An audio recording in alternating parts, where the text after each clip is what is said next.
So, welcome to Mind All Minds.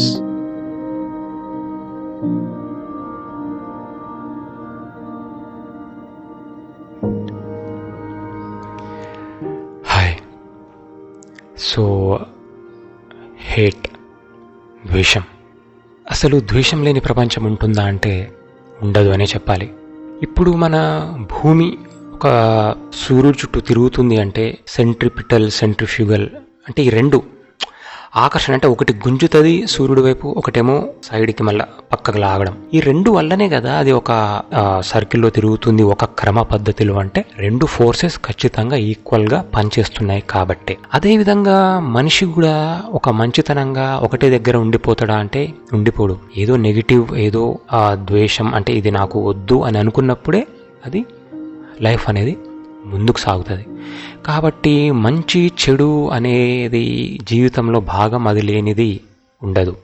అట్లనే positive, negative, good, bad, love, hate, so ఇవన్నీ కూడా dual అన్నమాట. ఇవి రెండు జంటగా ఉన్నప్పుడే ఒక ఈక్వేషన్ లాగా ఉంటుంది.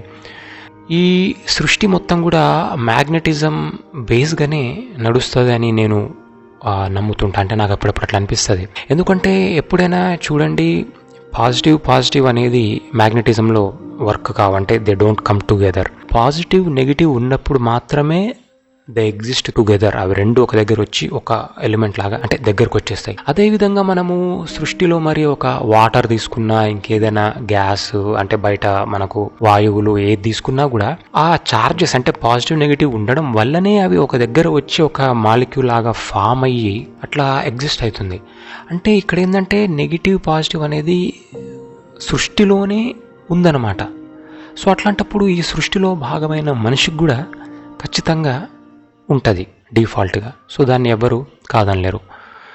కాకపోతే మనకు సెన్స్ ఉంది అని అనుకుంటాం కాబట్టి దాన్ని బ్యాలెన్స్ చేస్తూ వెళ్తే కొంత మేరకు బాగుంటుంది. అంటే ఇప్పుడు పూర్తి చెడ్డవాడిని అయితే ఎవరు మార్చలేరు. అట్లనే ఒక మంచివాడిని పూర్తిగా అంటే అతని థాట్స్ అన్ని కూడా ఒక చెడు అతను ఇంప్లాంట్ చేసినా కూడా అతను చెడు కాలేడు. ఎందుకంటే చెడు అనేది అతనికి నచ్చదు కాబట్టి ఆటోమేటిక్గా. అంటే మంచి వ్యక్తిలో కూడా చెడు అనేది అంటే ఉంటుంది, బట్ దాన్ని ఒక నిద్రాణ స్థితిలో దాన్ని పెద్ద పట్టించుకోవడం అనమాట. కానీ ఈ మిడిల్లో ఉన్న అటు ఇటు దేనికి పోవాలంటే దీన్ని పాటించాలా అని ఫ్లక్చుయేట్ అవుతున్నప్పుడు మన చుట్టూ ఉన్న సిచ్యువేషన్స్ బట్టి కానీ ఒకసారి చెడ్డగా ఒకసారి మంచిగా ప్రవర్తించడం ఇట్లా అవుతుంటుంది అనమాట.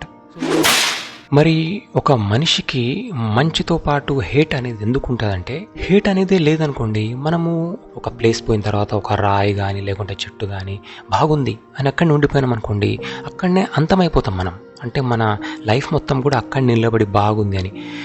కొద్దిసేపటికి మనకు ఇది బాగాలేదు అంటే వేరే దగ్గర వెళ్తే ఇంకా బాగుంటుందోనో, లేకుంటే ఇంకేదైనా కొత్త ప్రదేశం పోదాము అనే థాట్ వచ్చినప్పుడే అక్కడి నుంచి మనం మూవ్ అవుతాం.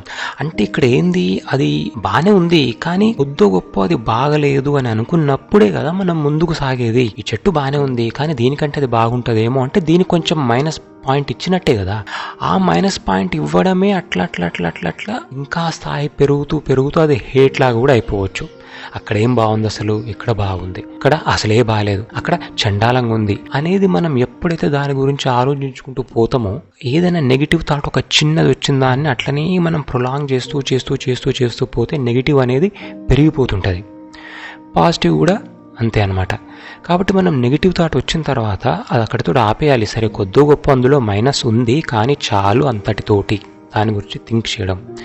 దానివల్ల ఏమవుతుందంటే మనకు ఆ ఒక వస్తువు మీద కానీ ఒక వ్యక్తి మీద కానీ ఒక ఎక్కడ లేని ద్వేషం అనేది రాకుండా ఉంటుంది అనమాట. న్యూట్రల్గా ఉన్నామనుకోండి చాలు. అట్లా ఒక వ్యక్తి మీద ద్వేషం, హేట్ అనేది రకరకాల రీజన్స్ వల్ల రావచ్చు. ఎవరైనా ఒక వ్యక్తిని చూసినప్పుడు మనము అంత అంటే ఆ వ్యక్తి అంత సక్సెస్ కావట్లేమోనో, లేకుంటే మనం చేయలేంది ఆ వ్యక్తి చేయగలుగుతున్నాడనో, ఇట్లా రకరకాల రీజన్స్ వల్ల మనము ఒక వ్యక్తి గురించి నెగిటివ్ ఒపీనియన్ పెంచుకుంటాం.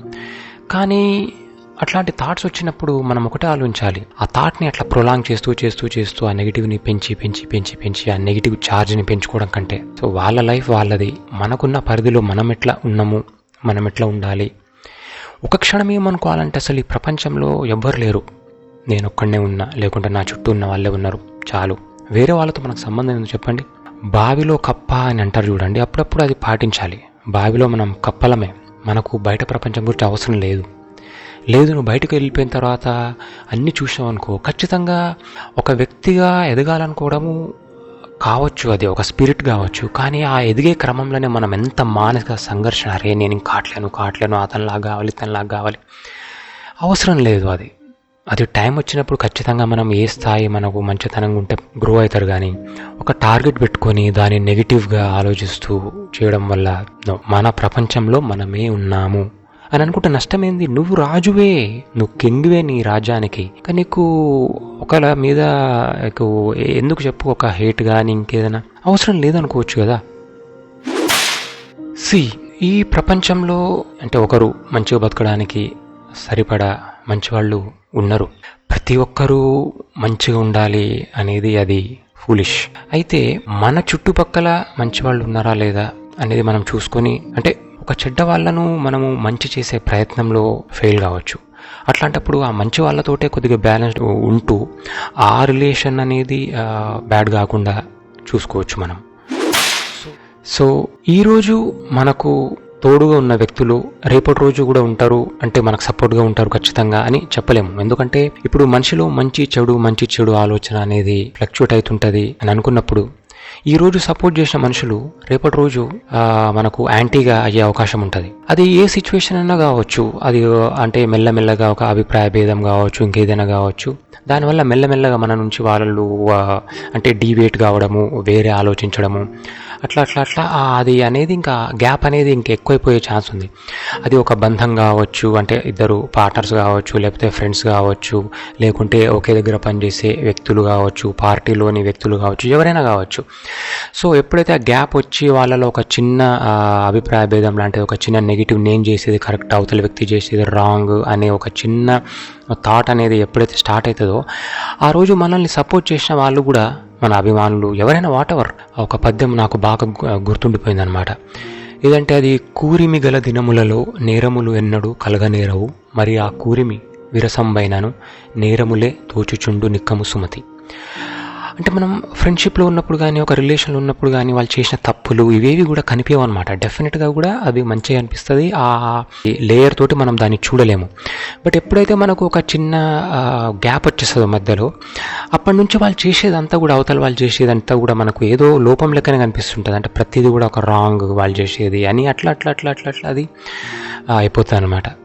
సో అట్లా నాకు గుర్తుండిపోయింది అది. కానీ ప్రాక్టికల్గా లైఫ్లో అది డెఫినెట్గా వర్తిస్తుంది. ఎక్కడైనా కూడా డివిజన్ అనేది ఖచ్చితంగా ఉంటుంది. డివిజన్ అంటే సపరేట్ కావడం. ఫర్ ఎగ్జాంపుల్, చిన్న పిల్లలు ఇద్దరు ఉన్నారనుకుందాం. ఇద్దరు ఒకే బొమ్మ కోసం కొట్లాడుకుంటున్నప్పుడు వాళ్ళ పేరెంట్స్ కానీ సర్ది చెప్తారు, అరే తమ్ముడికో అన్నకో ఈ బొమ్మ ఇచ్చారా, లేక వేరేది ఇప్పిస్తా, అట్లాంటివి. మరి మనిషి ఎదిగే కొద్దీ అన్నిటికీ మనము బ్యాలెన్స్ చేయగలమా? ఫర్ ఎగ్జాంపుల్, ఒక కుర్చీ ఉంది. కుర్చీ అంటే ఒక పొజిషన్, అది ఒక రాజు కావచ్చు, ఇంకేదైనా. అట్లాంటప్పుడు ఇద్దరు అన్నదమ్ములు అయితే కూర్చోలేరు కదా ఒకటే దాని మీద. ఒక నెక్స్ట్ స్థాయిలో ఉన్నా కూడా ఖచ్చితంగా నేను ఆ పొజిషన్ కాదు కదా అనేది డెఫినెట్గా థాట్ అనేది మైండ్లో ఉంటుంది. ఇద్దరికి న్యాయం అయితే చేయలేము. అప్పుడు వాళ్ళిద్దరి మధ్యలో డెఫినెట్గా ఒక థాట్ వస్తుంది, ఒక హేట్ అనేది వచ్చేస్తుంది. నేనెందుకు, నాకు మాత్రం ఏం తక్కువ అనేది. ఇట్లాంటి సిచ్యువేషన్స్ ఖచ్చితంగా ప్రతి లైఫ్లో కూడా, ప్రతి చోట కూడా వస్తుంటుంది. ఆ కాంపిటీషన్ నుంచే ఆటోమేటిక్గా హేట్, ఒక వ్యక్తి అంటే ఒక పడకపోవడం, ఇట్లాంటివి వచ్చేస్తుంది. మంచి ఉద్దేశంతో ఒక మతం స్టార్ట్ అయినప్పుడు అందరూ కూడా దాన్ని సపోర్ట్ చేయాలి కదా, చేస్తారు కొన్ని రోజులు. కానీ తర్వాత అభిప్రాయ భేదంతో డెఫినెట్గా అందులోనే డివిజన్స్ రావడము అవన్నీ అవుతుంటాయి. ఒక పార్టీ కావచ్చు, ఒక పొలిటికల్ పార్టీ కావచ్చు, కింద ఉన్న వాళ్ళు మళ్ళీ ఆ పార్టీని రెండు ముక్కలు చేయడము, ఇవన్నీ ఏంటంటే అభిప్రాయ భేదము. వాళ్ళకు ఖచ్చితంగా కూడా ఒకటి మనం కలిసి ఉండాలి అనేది వాళ్ళకు ఆ థాట్ అనేది మనిషికి బేసిక్గా రాదు కాబట్టి అట్లా జరుగుతుంటుంది. సో అన్నిటినీ ఏకం చేయాలి అనేది అది ఎప్పటికీ జరగని ఫీట్ అనమాట. ఎందుకంటే ఎంతసేపు మనం ఆ మ్యాగ్నెటిజం ప్రకారం మన మైండ్ తీసుకుంటే నెగిటివ్ పోవాలి, ఏదర్ పాజిటివ్ ఆర్ నెగిటివ్ పోవాలనే చూస్తుంటాం. ఏదో ఒక స్టేట్లో అయితే ఉండరు. సో ఒక మనిషి చేయగలిగింది ఏంటంటే మనకు ఏదైనా ఒక విషయం నచ్చినప్పుడు, ఒక విషయం కావచ్చు, ఒక వ్యక్తి కావచ్చు, లేకుంటే ఇంకేదైనా సిచ్యువేషన్ కావచ్చు, అది నచ్చినప్పుడు దాన్ని మనము ఇగ్నోర్ చేయడం బెస్ట్ అనమాట. అంటే దాని మీద ఖచ్చితంగా ఒక అభిప్రాయం, గుడ్ బ్యాడ్ అట్లా కాకుండా, ఒకవేళ గుడ్ అయితే నీకు నచ్చితే ఓకే, ఖచ్చితంగా దాన్ని నువ్వు ఆస్వాదించవచ్చు, లేకుంటే నిన్ను ఓన్ చేసుకోవచ్చు, అది మంచిది అని. నీకు నచ్చలేదనుకోండి, ఇగ్నోర్ చేయడం బెస్ట్గా. అంతేగాని ప్రతి దాని మీద ఒక ఒపీనియన్ ఇవ్వాలి, అంటే అది మంచిదా చెడ్డదా అనే అలవాటు మాత్రం దానివల్ల ఉపయోగం ఏం లేదు. నచ్చకపోతే ఇగ్నోర్ చేసి అక్కడి నుంచి వెళ్ళిపోయినాం అనుకోండి, ఆ థాట్ మళ్ళీ నార్మల్ అయిపోతుంది. అంటే మన స్టేట్ ఏదైతే ఉందో, మన థింకింగ్ స్టేట్ నార్మల్ అయిపోయినప్పుడు మళ్ళీ మనం ఇంకో దేన్నైనా చూసినప్పుడు దాని తగ్గట్టు రెస్పాండ్ కావచ్చు, సరే మంచిగా అది చెడా అనేది. ప్రతి దాని గురించి ఏదో అభిప్రాయం ఇవ్వాలనుకుంటే ఏమవుతుందంటే ఆటోమేటిక్గా మంచి అభిప్రాయాలు రావచ్చు, కానీ చెడు అనేది కూడా మనలో అట్లా అది వస్తుంటుంది అనమాట ఖచ్చితంగా. ఇప్పుడు కొంతమందికి అలవాటు ఉంటుంది, సరే నాకు కూడా ఉండేది ఒకప్పుడు, ప్రతిదాన్ని ఏదైనా చూసినప్పుడు, నచ్చినప్పుడు, ఒక వ్యక్తి నచ్చినప్పుడు ఒక బూతుతోటి ఆ ఎండ్ చేసేయడము, వాడేంద్ర అట్లా ఒక తిట్టడము, లేకపోతే ఇంకేదైనా. కానీ దానివల్ల నాకు ఒకటే అనిపించింది, అది మనలో అలవాటు అయిపోతుంది. ఎవరి కోసమో కాదు, మనం చెప్తే ఎవరో మారాలని కాదు, బట్ మనం అది అలవాటు అయిపోయినప్పుడు ఆటోమేటిక్గా మన బాడీలో మనకు స్వంతంగానే నెగిటివిటీ అనేది ఆటోమేటిక్గా పెరిగిపోతుంటుంది. ఎవరి మీదో తీర్చుకోవాలనుకున్న కోపంతో మన నెగిటివిటీ మనమే పెంచుకున్నట్టు అయిపోతుంది. ఆ క్షణంలో అనిపించవచ్చు, నేను ఆ వ్యక్తిని తిట్టినా కదా, చలో నాకు తృప్తి వచ్చిందని. కానీ దానివల్ల తృప్తి వచ్చేది ఆ క్షణం కాదు, నీ బాడీలో మొత్తం నెగిటివిటీ అయిపోయింది. ఎందుకంటే ఇప్పుడు ఈ ప్రపంచంలో ఎంతోమంది రెండో ప్రపంచ యుద్ధం తెచ్చిన వ్యక్తి కావచ్చు, లేకుంటే ఇంకేదైనా పెద్ద ఒక డిస్ట్రక్షన్కి పాల్పడిన వ్యక్తి ఇంకొకరు ఎవరైనా కావచ్చు, వాళ్ళలో నెగిటివిటీ ఎంత ఉందో వాళ్ళు ఆ నెగిటివిటీ తోటి ఎండ్ అయిపోయారు, అంతే కదా. ఆ ప్రపంచాన్ని వాళ్ళు చెడు దృష్టిలో చూసి మొత్తం ఏలిరు కదా. మరి అట్లాంటప్పుడు ఆ మంచి మీద చెడైనా గెలవాలి కదా, మరి గెలవలేదు అక్కడ.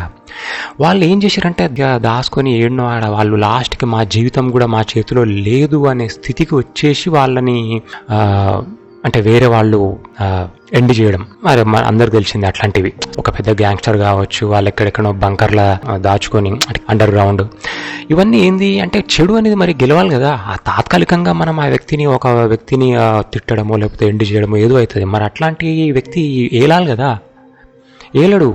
అతనికి కూడా ఏదో ఒక రోజు ఎండు అనేది వచ్చేస్తుంటుంది. సో ఇక్కడ ఒకటి, ఇప్పుడు నెగిటివిటీ పెంచుకుంటే లాభం ఏంది అని తెలుసుకున్న రోజు మనము ఆటోమేటిక్గా ఒక వేరే లైఫ్కి స్విచ్ కావచ్చు. కానీ అది తెలియని రోజు అట్లనే ఫ్లో అవుతుంటారు. సరే మరి మంచి వాళ్లకు ఎండ్ లేదా అంటే మంచి వాళ్ళకు కూడా ఎండ్ ఉంటుంది, కానీ ఎవరి ద్వారా ఉంటుంది? ఇంకేదైనా చెడు.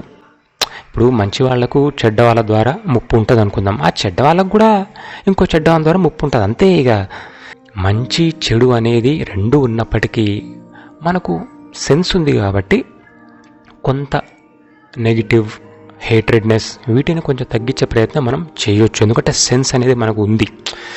ఎందుకంటే మన బ్రెయిన్ ఎప్పుడైతే అన్నిటికంటే ఎక్కువ డెవలప్ అయిందో అట్లాంటప్పుడు దాని మీద ఆ బ్రెయిన్, ఆ థాట్స్ అన్నిటి మీదుగా ఒక ఆరా, అంటే ఒక శక్తి, అంటే ఆలోచన శక్తి, అది ఏంది అనేది ఎవరికి తెలియకపోవచ్చు, కానీ ఆ ఆలోచన శక్తి అనేది మనకు కొంచెం ఎక్కువ ఉంది అని మనం అనుకుంటాం. సరే వేరే జీవులకు కూడా ఉంటాయా లేదా అనేది ఎవరికి తెలియదు. ఎందుకంటే ఈ హేటెడ్నెస్ ఎంతవరకు అవసరం వస్తుంది అనే మినిమం సెన్స్ తోటి మనం చేసినప్పుడు ఖచ్చితంగా ఒక మంచి అడుగు వైపు పోవచ్చు.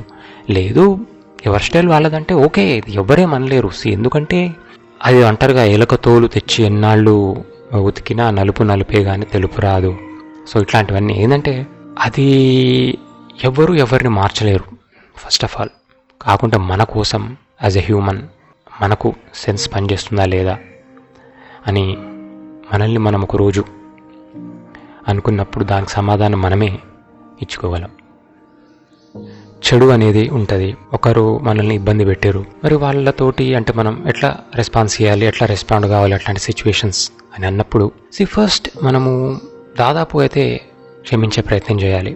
ఎందుకంటే ఒక వ్యక్తి ఒక రాంగ్ ఇంటెన్షన్ తోటి మనల్ని అప్రోచ్ అయినా కూడా ఏదో ఒక క్షణంలో మళ్ళీ ఆ వ్యక్తికి అనిపించవచ్చు, అరే నేను చేసిన తప్పనో లేకుంటే అనవసరంగా అవతల వ్యక్తిని నేను ఇబ్బంది పెట్టినానో డెఫినెట్గా మైండ్కి వచ్చే ఛాన్స్ ఉంది. ఎందుకంటే చెడు ఎప్పుడైతే ఇంటెన్షన్ వచ్చిందో మళ్ళీ అది ఫ్లక్చుయేట్ అవుతుంటుందని అనుకున్నాం కదా. ఆ లెక్క ప్రకారం మంచి అనేది కూడా ఒక స్పార్క్ ఏదో ఒక టైంలో వస్తుంది.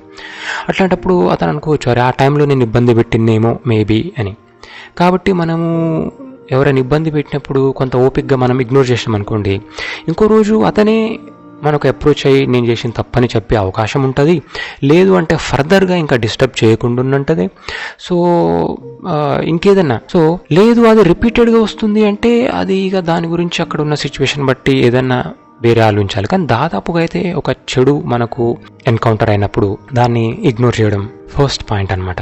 అప్పటికప్పుడు ఏదో రెస్పాన్స్ ఇచ్చి మనం కూడా ఏదో కాకుండా కూల్ చలో చూద్దాం అంటే అది మంచికే కావచ్చు, హోప్ ఫర్ ద బెస్ట్ అనమాట, మంచిగా జరగవచ్చు అని అనుకోవాలి మన ప్రయత్నం వరకు.